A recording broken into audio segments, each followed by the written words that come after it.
விளம்பர மாடல் ஆட்சியாகத்தான் திமுக ஆட்சி நடைபெறுவதாக அதிமுக மாநிலங்களவை உறுப்பினர் சி.வி. சண்முகம் விமர்சனம் செய்துள்ளார். விழுப்புரம் மாவட்டம் பெரும்பாக்கத்தில் அதிமுக கிழக்கு ஒன்றியம் சார்பில் மறைந்த முன்னாள் முதலமைச்சர் ஜெயலலிதாவின் 77வது பிறந்தநாளை முன்னிட்டு நலத்திட்ட உதவிகள் வழங்கும் விழா நடைபெற்றது. இந்த நிகழ்ச்சியில் கலந்து கொண்ட முன்னாள் அமைச்சரும் அதிமுக மாநிலங்களவை உறுப்பினருமான சி.வி. சண்முகம் நலத்திட்ட உதவிகளை வழங்கினார்.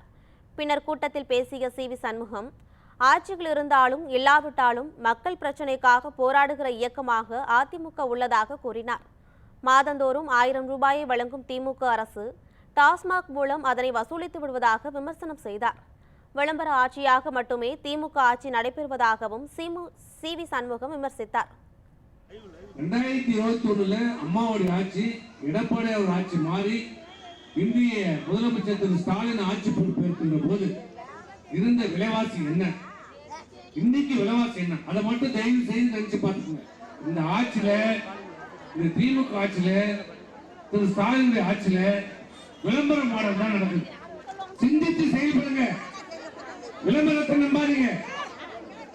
நாளை உங்கள் எதிர்காலம் நன்றாக இருக்க வேண்டும் என்றால், இந்த தாய்மார்களுக்கான ஆட்சி வர வேண்டும் என்றால், மீண்டும் அம்மாவுடைய ஆட்சி எடப்பாடியார் தலைமையில் 2027 அமைவதற்கு நீங்கள் அனைவரும் இரட்டை சின்னத்தை வாக்களிக்க வேண்டும்.